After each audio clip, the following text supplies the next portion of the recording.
안녕하세요. 오늘의 데일리 뉴스레터에 오신 것을 환영합니다. 이 태평양 함대가 움직여야 할 이유를 밝히다. 이 한국은 게임 체인저가 된다. 3. 리허설 영상을 공개합니다. 한번 진실을 알아봅시다. 최근 러시아 태평양 함대가 움직이기 시작했습니다. 러시아 태평양 함대는 북해 함대 다음으로 강력한 전력을 갖추고 있는데도 본토의 전황이 불리하게 돌아가고 있을 때조차도 제자리만을 지키던 함대인데요. 그런 거대한 전력이 움직이게 된 이유는 다름 아닌 한국이었습니다. 얼마 전 한 외신에서는 한국이 나토와 러시아 사이 힘의 균형을 송두리째 뒤흔들 수 있는 게임 체인저가 될 수 있다고 말했습니다. 한국의 고품질 무기, 특히 그 중에서도 K2가 양측 육군력의 균형을 완전히 깨뜨릴 것이라는 이야기입니다. 해외의 군사 전문가가 유력 외신을 통해 이렇게까지 K2를 고평가하는 것은 흔치 않은 일인데요. 한국의 우크라이나 무기 지원 가능성이 대두되는 상황에서 이런 평가까지 나오자 러시아 측에서도 한국을 겨냥한 무력 시위를 하면서 견제하고 나섰습니다. 한국의 개입을 차단하기 위해 적극적인 행동을 취하면서 사실상 외신에서의 평가를 시인한 셈이죠. 세계 각국은 개전 이후 거의 모든 서방 국가와 반목하면서도 눈 깜짝도 하지 않던 러시아가 유독 한국의 개입에 대해서만 민감하게 반응하는 것을 보면서 전과는 비교도 되지 않는 수준으로 급상승한 한국의 입지에 새삼 혀를 내둘렀다고 하는데요. 자세한 내막을 함께 살펴보겠습니다. 최근 튀르키예에서는 자국산 전차라고 자부하는 뉴알타이 초도 생산분 이들을 국내 최초로 인도하고 시험 기동하는 영상을 공개했습니다. 이 자리에는 에르도안 대통령을 포함해 튀르키예의 고위직들이 모두 모였는데요. 그만큼 알타이 전차는 튀르키예에서 기대받는 존재입니다. 최근 들어 한국 못지않은 각오로 국산 무기 개발에 혼을 쏟고 있는 튀르키예. 알타이 전차는 그 첫 단추와도 같은 존재였죠. 튀르키예는 90년대 중반 수립된 국산 전차 개발 계획 따라 해외 기술을 이전받아 국산 기술을 접목시킨 새로운 전차를 만들기 시작했는데요. 마치 과거 한국이 미국 전차 기술을 이전받아 K1 전차를 설계한 것과 비슷한 방식입니다. 이때 튀르키예가 선정한 원천 기술은 잘 알려졌다시피 K2표였는데요. 튀르키예도 자신감이 있었는지 처음에는 활강포, 장갑제 기술, 그리고 시험평가 기술만을 이전받았었죠. 이전받은 기술 3가지는 모두 전차 기능의 핵심적인 역할을 하지만 동력 체계는 끼어있지 않았습니다. 기동성 역시 전차 성능에서 빼놓고 말할 수 없는 중요한 요소인 만큼 당시의 튀르키예는 그 부분을 스스로 만들어내는 데 도전함으로써 전차뿐만이 아닌 기관 무기 전반의 원천 기술을 습득하려고 했음을 알 수 있습니다. 실제로 2014년 개발 당시에는 전체 기술 중에서 한국산 기술은 50% 미만이었고 이대로라면 튀르키예가 나쁘지 않은 수준의 합작 전차를 만들어낼 수 있을 것 같았습니다. 그런데 그게 끝까지 그렇게 순조롭게 진행되지는 않았죠. 알타이 전차의 마지막 프로토타입이 완성된 2015년에는 갑자기 한국산 기술의 비중이 60% 이상으로 뛰어올랐던 것입니다. 이때 추가적으로 이전됐을 것으로 예상되는 기술에는 현수장치, 자동 식별 및 자동 추적, 피하 식별 장치, 방사능 차폐 라이너 등 K2가 특히 자랑하는 기술들이 포함되어 있습니다. 여기에 현수 장치가 포함되어 있다는 점, 그리고 길고 길었던 파워팩 선정 문제에서 미뤄봐 튀르키예는 동력 개동 개발이라는 도전에 실패한 것으로 여겨졌습니다. 결과적으로 알타이의 마지막 프로토타입이 모습을 드러낸 뒤로 작년까지도 본격적인 양산에 들어가지 못했죠. 이번에 모습을 드러낸 양산기인 뉴알타이는 결국 파워팩을 한국산으로 달기로 했는데요. 덕분에 올해 초 마침내 양산이 시작되었고 그 결과물이 이번에 공개된 영상인 것입니다. 다만 이미 국산 부품의 비중이 너무 적어서 자국산이라고 자랑하기에는 조금 부끄러운 물건이 된 것이 문제였습니다. 엔진, 변속기, 포장갑이 전부 한국산인데 이걸 더 이상 튀르키예산이라고 말할 수 있느냐는 것이죠. 그래서 공개된 영상에 대한 반응은 반반으로 갈리고 있는데요. 한편엔 그저 자국산 무기가 생겼다며 좋아하는 사람들이 있는가 하면 다른 한편에는 결국 K2와 다를 것이 없는 무기를 돈 주고 사온 셈인데 거기에 20년을 넘게 끄텄다는 점을 지적하는 사람들이 있었습니다. 튀르키예에서 이렇게 의견의 반목이 일어나고 있을 때 한국 입장에서는 이 상황을 흥미롭게 지켜보고 있는데요. 그도 그럴 것이 한국은 이득 볼 일밖에 없기 때문입니다. 튀르키예 가구매에서 장착한 파워팩은 모자란 원판인 K2에도 탑재될 예정인 신제품입니다. 이 한국산 파워팩은 한국에서의 시험평가를 통과하면서 실물이 탑재되기만을 기다리고 있는 상황인데요. 그에 앞서서 튀르키예가 이걸 사다가 알타이에 달겠다고 밝히면서 파워팩이 K2에 탑재되어 제대로 작동할지 확인해 볼 수 있는 테스트를 튀르키예가 대신 해주게 된 셈이기 때문입니다. 수출의 형태로 튀르키예로 갔기 때문에 한국은 돈을 받고 K2 파워팩을 테스트해 볼 수 있게 된 것이죠. 만약 내년까지 이어지는 뉴 알타이의 테스트에서 파워팩이 별다른 문제를 일으키지 않는다면 국내에서 사용되는 K2의 이 파워팩이 탑재될 뿐만 아니라 부품 단위의 수출에도 힘을 거둘 수 있게 됩니다. 언젠가 한국의 동맹국 중 하나가 K2가 아닌 전차에 한국산 파워팩을 채용해서 달고 다닐 수도 있다는 것입니다. 파워팩을 생산하는 HD현대 인프라코어 관계자는 전차 엔진을 조금만 변형하면 자주포 엔진, 함정형 엔진에도 활용할 수 있기 때문에 수십 년간 이어진 독일 엔진 종속에서 탈피할 수 있게 됐다고 말했습니다. 그의 말대로 지금까지의 K2를 포함해 수많은 전차의 심장은 독일산 파워팩이 차지하고 있었습니다. 국산 파워팩 정도의 가격과 성능이라면 독일산 파워팩의 독과점에서 벗어날 수 있는 돌파구가 되어준다는 것인데요. 이것으로 K2는 세계 최고 수준의 성능을 유지하면서 가장 핵심적인 부품까지 전부 국산화한 진짜 국산 무기로 다시 태어나게 되었습니다. 수출기를 막는 장애물이 사라지자 해외에서도 본격적으로 K2를 평가하기 시작했습니다. 지난 26일 미국의 동아시아 안보 전문가 A.B. 에이브럼스는 외교 전문지 더 디플로맷을 통해 한국의 K2가 유럽에서는 게임체인저로 러시아에서는 공포의 존재로 자리매김하게 될 것이라고 진단했습니다. 에이브럼스는 기고문에서 지난 3월 폴란드 육군이 배포한 사진은 한국산 K2 흑표 전차로 실탄 사격 연습을 하는 장면을 담았다며 이는 이 전차들이 작년 7월 주문한 지 물과 8개월이란 짧은 시간 안에 놀라운 속도로 실전 배치됐음을 보여준다라고 말했습니다. 그는 한국의 방위산업 기반은 특히 육상 장비 생산은 여러 척도로 봤을 때 나토군 호환 장비를 생산하는 국가 중에서 가장 건실하다며 이는 서방 세계의 전반적인 전투력에 매우 가치 있는 지점이라고 평가했는데요. 한국이 현재는 직접 우크라이나에 군수를자 지원을 하고 있지는 않지만 경쟁력 있는 한국 방위산업의 존재 자체가 서방국의 우크라이나 전력 지원 능력을 배가시키고 있다는 설명입니다. 실제로 폴란드는 K2 전차와 K9 자주포 등 최신형 한국산 무기들 구매함으로써 기존에 보유하고 있던 구소련산 및 독일산 구형 전차를 우크라이나에 제공할 수 있었습니다. 에이브럼스는 K2 전차 주문은 서방의 우크라이나 무장 지원 능력을 들려준 하나의 사례에 불과하다며 더 최근 사례로는 이달 초 미국의 대규모 한국산 군수품 주문을 들 수 있을 것이라고 덧붙였습니다. 미국이 한국산 탄약을 대량 구매함으로써 미군이 비축해뒀던 기존 탄약을 나토군에 보낼 수 있었던 것을 말하는 것이죠. 이어서 에이브럼스는 우크라이나 전력 지원 능력 확대 외에도 K2 전차가 나토군에 들어간 사실 자체가 더 큰 의미를 갖고 있다고 평가했습니다. 냉전 이후 서방과 러시아 모두 신형 전차의 개발을 위한 대규모 투자가 지지부진했는데 최신형 K2 전차의 신속한 나토 전력 투입 가능성이 판을 뒤흔들었기 때문입니다. 미국의 M1 에이브럼스, 독일의 레오파르트, 러시아의 T-72. 현재 실전 배치된 장비들은 모두 현대전에 걸맞게 꾸준한 개량을 거쳤지만 그 기본이 되는 들은 개발 시점이 냉전 시기로 거슬러 올라갈 만큼 오래된 모델들입니다. 에이브럼스는 서방이 냉전 이후 새 전차에 대한 진지한 투자를 멈추자 러시아 역시 현실에 안주해왔다며 더 현대화된 한국산 전차가 나토군에 대량으로 신속하게 도입된다는 것은 육상전에서의 힘의 균형을 무너뜨리는 것을 의미한다라고 평가했습니다. 에이브럼스는 K2가 이끄는 K방산의 등장으로 독일 등 유럽 국가의 군수산업도 쇠퇴할 것이라고 예견했습니다.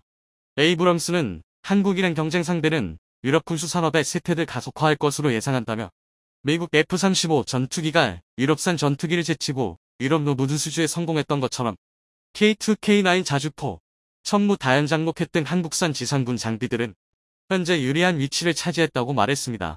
즉 한국의 기갑 무기는 대량 양산형 5세대 스텔스 전투기 F-35처럼 각국 무기체계의 패러다임을 바꾸는 충격으로 작용할 수 있다는 것입니다. 이미 역량이 많이 떨어진 유럽 방산이 한국 방산의 유럽 상륙을 방어하지 못하는 최근의 상황도 이런 견해를 뒷받침하고 있습니다. 이런 상황에서 다음 시나리오는 두 가지 중 하나인데요. 나토군의 지상 무기체계를 한국이 독식하거나 어떻게든 개발 역량을 짜낸 유럽 방산이 한국 수준의 무기를 개발해내서 나토군에 공급하는 것입니다. 러시아는 이 두 가지 시나리오가 모두 마음에 들지 않겠죠. 어느 쪽이 되든 근본부터 연식이 다른 최신 무기들 상대해야만 하기 때문입니다. 이번에 태평양 함대까지 동원해서 동해상의 전력을 전개하는 등 무력 시위에 나선 것은 러시아 입장에서도 이런 한국 무기의 개입 자체를 원천 봉쇄할 필요가 있었기 때문입니다. 세계 각국도 서방 국가들 거의 전부가 우크라이나를 도우면서 러시아를 척졌을 때도 덤덤하게 대응했던 러시아가 한국의 개입 가능성이 보이자마자 유난히 민감하게 반응하는 상황에 대해 의아했죠. 전 세계 누구도 예상하지 못했던 상상 이상의 졸전으로 1년이 넘도록 우크라이나를 제압하지 못하고 있는 러시아에게 적 진영 전체의 무기 수준이 한 단계 올라가는 상황은 봉제가 되지 않을 겁니다. 한때 무기 기술을 건네며 나라 빚을 갚았을 정도로 러시아는 한국에 대해 크게 방심하고 있었습니다. 한국한테 무기 기술 좀 준다고 별 일이나 생기겠냐는 것이었겠죠. 하지만 어느새 한국은 직접적인 무기 지원조차 하지 않았는데 러시아의 경계 대상 1호가 되었습니다. 이번 전쟁의 향방은 아직 알 수 없지만 종전 후의 한국의 위상은 그 전과는 전혀 다를 겁니다. 사격 준비 구령이 떨어지고 얼마 지나지 않아 발사 구령과 함께 포구가 불과 연기를 뿜습니다. K-98문의 포신이 모두 한 방향을 겨누고 일렬로 들어선 가운데 포구가 굉음을 올리기 무섭게 산등성이에서 번쩍이는 불꽃이 튑니다. 한편 K-96문이 줄지어 엄청난 속도로 몰려오더니 순식간에 방해를 마치고 동시에 포격을 가합니다. 그러고는 다시 흙먼지를 날리며 훈련장을 빠져나갑니다. 최근 육군 28보 병사단이 적 도발을 가정한 K-9 자주포 대응 사격 훈련의 영상을 공개했는데요. 여기서 다른 나라에서는 좀처럼 찾아볼 수 없는 K-9만의 특별한 모습이 포착되어 화제가 되고 있습니다. 이 모습을 본 중국과 러시아는 생각지도 못했던 기능이 탑재된 한국 무기의 기술력에 놀라 당혹감을 감추지 못하고 있다는데요. 28사단 광명대대는 지난 25일 경기도 연천군 일대 훈련장에서 실제 상황에서 사용하는 탄종 장약 사격 통제 절차 등을 동일하게 적용한 가운데 적 도발 대응 사격 훈련을 벌였는데요. 이번 훈련에 동원된 18문의 K-9 자주포는 보동의 자주포 훈련에서의 방열 태세와 다르게 포신을 고각으로 세우지 않고 1.6km 앞에 적을 직접 겨누고 있었습니다. 보통 자주포는 전차처럼 근거리 전투를 상정하고 설계되지 않습니다. 시야 밖의 표적을 노리고 지형을 넘어 곡사하는 것이 기본적인 운용 교리이기 때문인데요. 비교적 가까운 표적을 직접 조준해서 직사로 쏴 맞추는 상황을 가정한 이번 훈은 자주포의 일반적인 운용법이 아니었던 것이죠. 자주포는 전차에 비하면 훨씬 취약한 장갑을 두르기 때문에 이렇게 직사를 해야 하는 근접 전투 상황은 가능하면 마주치지 말아야 합니다. 하지만 전장에서는 무슨 일이 일어날지 알 수 없는 법. 전차와 마주하는 상황이 없으리라고는 단정할 수 없고 그래서 항상 대비해야만 하죠. 그런데 K-9의 경우에는 대비해야 하는 상황 중 하나 정도가 아니라 평시에도 직사 운용을 상정한 듯한 모습이 속속 드러나 충격을 주고 있는 것인데요. 이에 더해 포구 초속 측정 장치를 달아 포탄이 포신을 떠나는 순간의 속도를 계산하여 포탄 사격의 오차 3할 이상을 잡아낼 수 있게 되었는데요. 그 덕분에 직사 대응 사격 시의 차탄은 물론 초탄의 명중률까지 크게 올라갔습니다. 이에 대해 광명부대 포대장 김진영 대위는 포탄 사격 시 발생 가능한 오차 중 36에서 44%가 포구 초속에 의해 나타난다. 장비와 장약의 차이에서 포구 초속 차이가 발생하는데 포구 초속 측정 사격을 통해 오차를 최소화할 수 있다고 밝혔습니다. 자동 방열 시스템과 연사력, 포구 초속 측정 장치의 시너지는 K-9가 직사를 할 때조차 곡사와 다름없는 성능을 뿜어낼 수 있게 해줍니다. 포탄을 40km나 날려보내는 K-9의 주포로 155mm 호폭탄을 직접 조준 직사당하면 장갑을 뚫는 데 특화된 성형장약탄이 아니더라도 외부 사통장치나 궤도를 파괴해서 3세대 전차까지 무력화 내지 반파시킬 수 있다고 하죠. 대전차용 고폭탄만 K-9에 실어주면 근거리 포격전에서 아예 장갑을 뚫고 전차를 파괴할 수도 있는 능력을 갖추고 있는 겁니다. 심지어 그러면서도 상대방이 쏘는 고폭탄의 포갑과 파편에 대한 생존성을 보장받고 14.5mm 준기관총과 대인지뢰에 대한 완벽한 방어력 역시 제공하는 강철 장갑재까지 두르고 있죠. 그리고 K-9의 출중한 성능을 극한까지 끌어올려주는 기동 성능. 1000마력 엔진이 뿜는 최고 속력 시속 60km의 기동성은 2.5m 수심의 강과 2.8m 너비의 참호, 75cm의 수직 장애물로도 막을 수 없습니다. K-9의 유기압 현수장치는 이러한 험지 돌파 능력을 제공하는 동시에 포격의 반동까지 조준을 최대한 유지하면서 흡수할 수 있죠. 이러한 기동 성능을 최대한 살리면 초탄 명중 후 탄도를 역추적 당하기 전에 빠르게 다른 진지로 이동한 진지에서 자동 방열 후 30초 만에 재사격하는 신출기 모란 슈트스쿠트 작전을 펼칠 수 있고 직사 상황에서 역시 이런 기동성은 빛을 발합니다.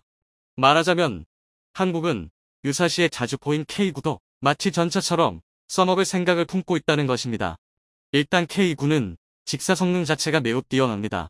자주포의 직사는 복사 간접 사격에 비해 훨씬 강력한 화력을 뿜어낼 수 있는데요. 간접 사격의 화력은 표적 직격 시가 아니라 지근거리 폭발 시 표적에 줄 수 있는 피해를 기준으로 산정하는데, 곡사로는 전표적의 정확한 명중이 쉽지 않기 때문입니다. 반면 직접 사격은 탄도를 그리며 수십 킬로미터를 날아갈 수 있는 운동 에너지를 표적에 직접 꽂아 넣는 사격이죠. 이 둘을 비교하면 당연히 직사가 압도적인 피해를 줄 수가 있는 것입니다. 다만 아군의 관측 지원을 받아 확보한 표적 좌표를 바탕으로 각도와 장약을 계산해서 쏘는 곡사와는 달리, 직사 상황에서는 표적 식별도, 조준도, 발사도, 대조준까지 모두 포수가 맡아야 합니다. 그래서 포수의 역량 차이에 따라 직사의 성공률은 천차만별이며 작전에서 중요한 역할을 맡길 만한 신뢰성은 기대하지 않고 비상시에만 고려하는 운용법 취급을 받죠. 그런데 K9에 적용된 한국만의 기술력은 이런 직사 운용에도 신뢰성을 부여합니다. 먼저 자동 방열 시스템이 있는데요. 여기서의 방열은 별을 내보내 포신을 시키는 방열이 아니라 화포의 사격 준비 태세를 말하는 방열입니다. 즉 K9는 적을 식별해 조준 후 발사하고 반동으로 어긋난 조준을 다시 수정해 차탄을 쏘는 일련의 방열 과정을 포수한테만 맡기지 않고 외부의 사격 통제 체계를 통해서 전부 자동으로 수행할 수도 있다는 것입니다.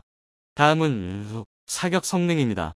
K9는 직사를 하지 않을 때도 최대 사거리 40km, 15초 안에 3발을 쏘는 급속 사격과 3분 연속, 분당 6발을 사격하는 최대 발사 속도 사격이 가능하죠. 첫 3발은 5초에 한 번씩, 그 다음 24발은 10초에 한 번씩, 40km 바퀴 표적 머리 위에다 155mm 호폭탄을 쏟아버릴 수 있다는 것입니다. 이걸 직사할 경우 탄속이 초속 1000m, 마하 2.9에 달합니다. 그리고 K9 운용부대는 이러한 기동을 살리는 훈련을 상시 진행하고 있죠. 이렇게 자주포 하나에 몰아넣기에는 과하다 싶은 성능을 갖추고 있다 보니 설계부터가 적어도 전차와의 일시적 근접전 혹은 전차로의 전용까지를 염두에 두고 있는 게 아니냐는 말이 나올 만도 한 것입니다. 최근엔 폴란드가 한국과 방산 빅딜을 진행하면서 K9 자주포 역시 648문이나 사갔는데요. 덕분에 K9의 직사 포격을 가장 먼저 얻어맞을 나라는 러시아가 될 가능성이 길렸습니다. 폴란드가 K9를 이토록 매력적으로 생각한 이유가 바로 곡사와 직사를 자유자재로 넘나드는 성능 때문이라고도 할 수 있는데요.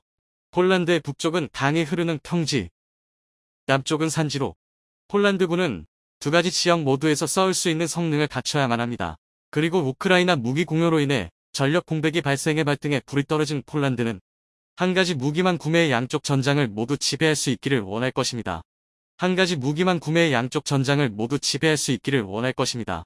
그런 점에서 K9는 평지에선 화력 지원을 하다가 적 전차의 전선이 돌파당하면 직사로 전환해 근접전을 수행하고 산지에선 40km에 달하는 사거리를 살려 산등성의 너머로 포탄을 뿌리는 폴란드가 원하는 바로 그 성능을 지니고 있었던 것이죠.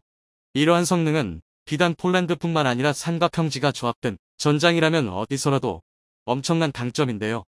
폴란드가 나토를 대표해 한국 무기시장에 와서 지갑을 연 만큼 K9의 수출 역시 추후 나토에 소속된 여러 국가까지 확대될 전망입니다.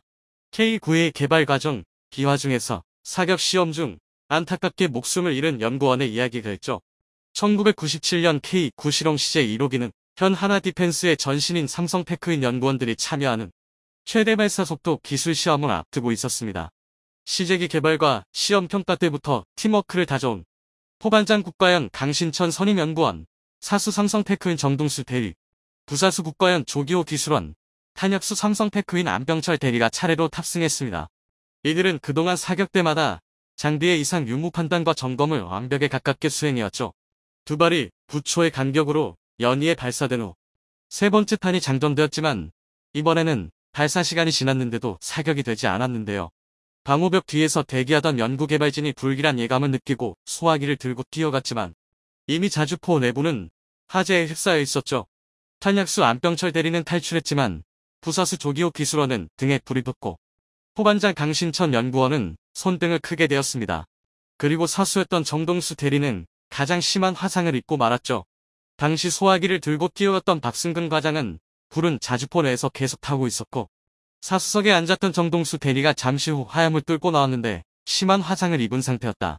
사람의 정신력이란 게 대단한 것이 그 상황에서도 내 목소리를 알아듣고 다른 사람들은 다친 데 없느냐고 묻고는 고동으로 신음하기 시작했다. 이것이 그와 내가 나눈 마지막 대화였다. 고 증언했습니다. 결국 정동수 대리는 연구개발진 모두의 염원에도 불구하고 한 달 후 34세의 나이에 부인과 아들을 남겨놓고 세상을 떠나고 말았죠. 당시 삼성테크인 공장장이었던 한상수 씨는 장례식 날 정대리 무덤 앞에서 모두 서로 개안고 울었다. 산을 내려오면서 서로 말은 안 했지만 정대리가 함께했던 신자포대는 꼭 우리 손으로 성공시켜 먼저 간 정대리의 몫을 다해야 한다고 각자 다짐했을 것이다. 그리고 마침내 우리는 이렇게 해냈다. 고 말했습니다. 이렇듯 연구원들의 피와 땀이 서린 K9 자주포는 지금은 한국 명품방산의 아이콘이자 세계 자주포 시장의 절반 이상을 접수하는 든든한 효자 상품이 되었습니다. K9 자주포가 성능은 물론 가격까지 세계 최상 위급 스펙을 달성해 누구도 감히 따라올 수 없는 지위를 선점할 수 있었던 것은 가족과 나라를 지키기 위해 뇌 한몸 불사를 각오가 있는 한국인의 한가 어린 노가 있기 때문 아니었을까요? 한국 연구진들이 또 한 번 사고를 쳤습니다. 반도체 불황에 이은 디스플레이 불황을 한국은 세계 최초 최고의 기술력을 통해 돌파구를 마련해냈습니다. 중국이 가격으로 격차를 벌이려고 할 때 국내 디스플레이 기업들은 초격차 신기술을 무기로 돌파해내겠다는 전략입니다. 국내 연구진들이 새롭게 개발해낸 소재를 통해 충전 없이 스마트폰 사용이 가능할 수도 있다고 하는데요. 뿐만 아니라 메타버스를 구축하는 데 필수적인 웨어러블 디바이스 분야를 선도할 절대 깨지지 않는 디스플레이를 개발하는 데 성공해 전 세계 IT 업계가 대한민국을 주목하고 있습니다. 한국이 중국을 누르고 세계 1위를 지켜낼 수 있을지 자세한 소식 알아보도록 하겠습니다.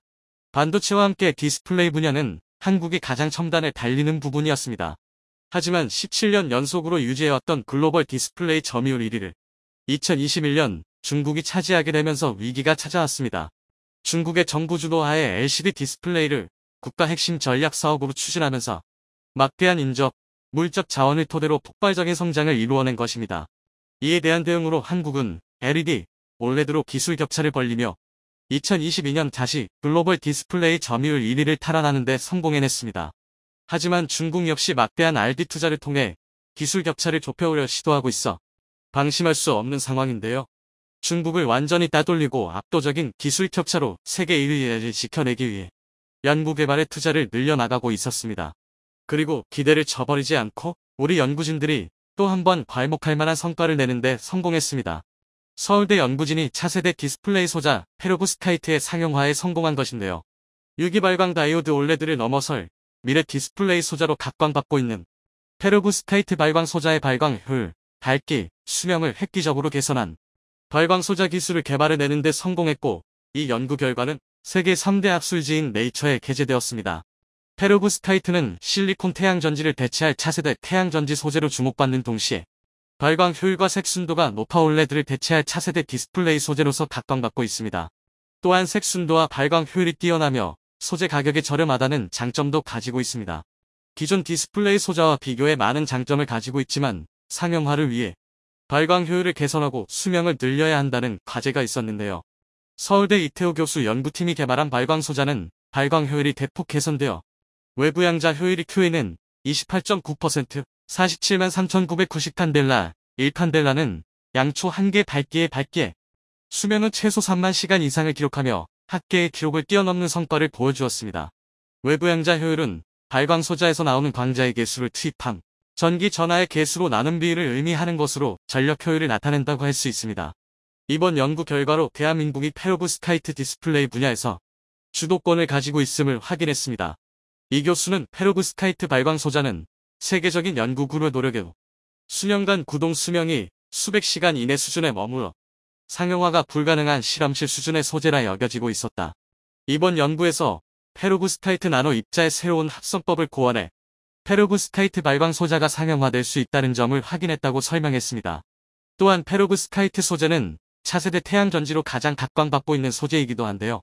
2021년 한국화학연구원 연구팀이 페로브스카이트 소재로 제작한 태양전지가 세계 최고 발전 효율을 달성하며 연구 결과가 네이처지에 실렸었습니다. 최고의 디스플레이이자 최고의 태양광 발전 소재가 될 수 있는 페로브스카이트 소재를 통해 난관을 부딪혔단 태양광 패널을 장착한 충전 없이 사용할 수 있는 스마트폰, 태블릿의 개발에 돌파구가 되어줄 것으로 기대받고 있습니다. SF 영화에서나 보던 입을 수 있는 디스플레이를 한국에서 만들어냈다는 소식도 들려왔습니다. 구조 변환이 자유로운 첨단 소자는 과학자들의 꿈과 같은 일이었습니다. 딱딱한 기판을 베이스로 가질 수밖에 없었던 반도체와 디스플레이로 인해 전자기기들 역시 단단한 구조 형태를 가질 수밖에 없었습니다. 이는 안정성과 내구도를 보장하지만 인간의 신체 구조상 필연적으로 맞물리지 않는 부분이 생길 수밖에 없었죠. 최대한 인체에 딱 맞고 신체 일부처럼 전자기기를 사용할 수 있는 웨어러블 제품이 각광받으면서 이러한 한계를 뛰어넘을 수 있는 소재가 요구되고 있습니다. 그리고 스트레처블 디스플레이는 웨어러블 기술이 발전하기 위해 필수 불가결한 기술로 IT 업계의 꿈의 기술로 여겨졌었습니다.